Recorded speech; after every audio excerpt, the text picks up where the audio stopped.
really to talk about the healthcare transformation we're in. We're focused on better care, smarter spending, and healthier people. And to get there, we think we have to get the incentives right. We have to focus on provider and consumer incentives, things like alternative payment models and value-based payment. We also are working on care delivery, so things like how do you integrate behavioral health into the clinical care system, population health management, and shared decision making with patients. And then lastly, we're focused on information, so getting quality and cost information into the marketplace in terms of transparency of results, also electronic information at the point of care to help physicians, clinicians, and patients with delivery of high quality care. In terms of alternative payment models, which are models where the provider is accountable for quality and total cost of care for a population, in 2011, Medicare had 0% of payment in alternative payment models. We set specific goals in early 2015 to reach 30% by the end of 2016 and 50% by the end of 2018. We were at 20% at the end of 2014, so we're on target to reach those goals at or ahead of schedule. The alternative payment models can benefit doctors and providers because it aligns with the care they want to deliver with patients. It aligns with higher quality, efficient, high value care. And for patients, similarly, it aligns with their goals of care. Every patient wants high quality care, wants well coordinated care, good communication between their various doctors and nurses.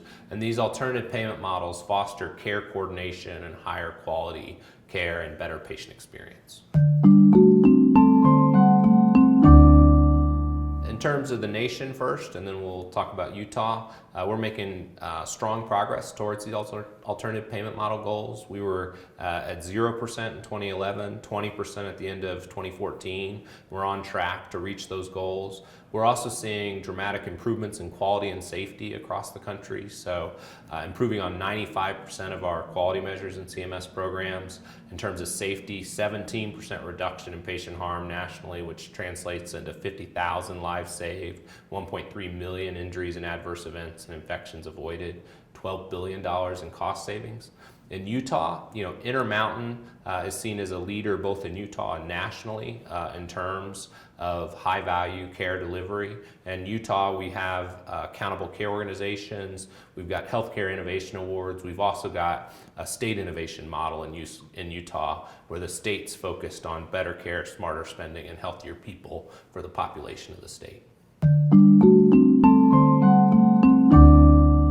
So I think in our ACO participation, we think about a few things. One is have a financial model that works for different types of provider types that are, for example, willing to take on higher levels of risk for deeper levels of patient engagement. So I think our next generation ACO model would be an example that could be attractive to that kind of provider, such as Intermountain. In addition, in terms of the ACO model, we're also trying to lay out different tracks that meet providers where they are.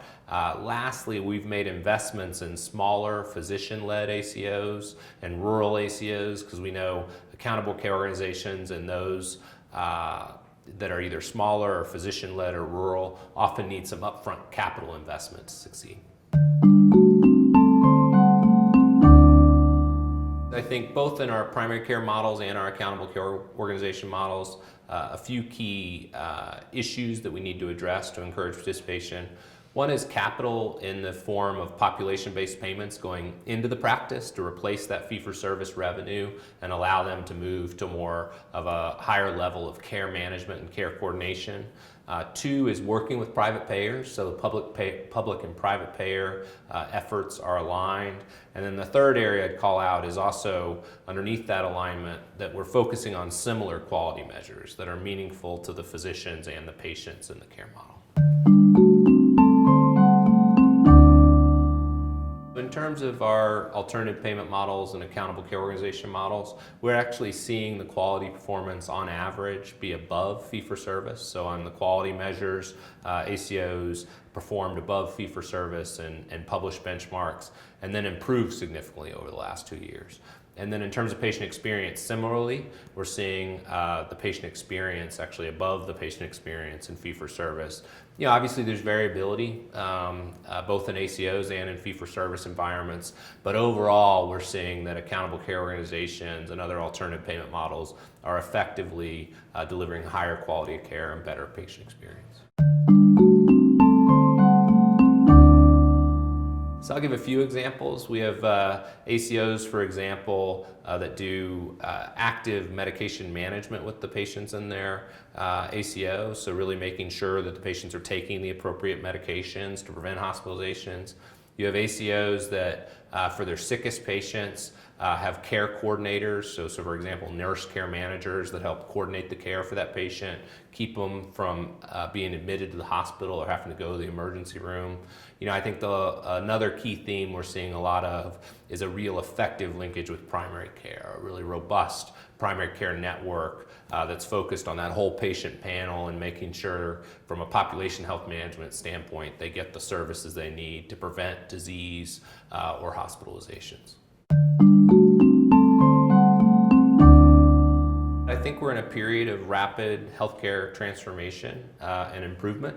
And I think collectively then the question is, how do we accelerate that improvement? How do we scale and spread the successes? So I think, you know, from places like Intermountain and others that are delivering high quality care to patients, coordinated care, so how do we learn? How do we do peer-to-peer learning and really spread those successes nationally? So for all of our loved ones, no matter where they are, you know, we feel confident that they'll receive high quality coordinated care.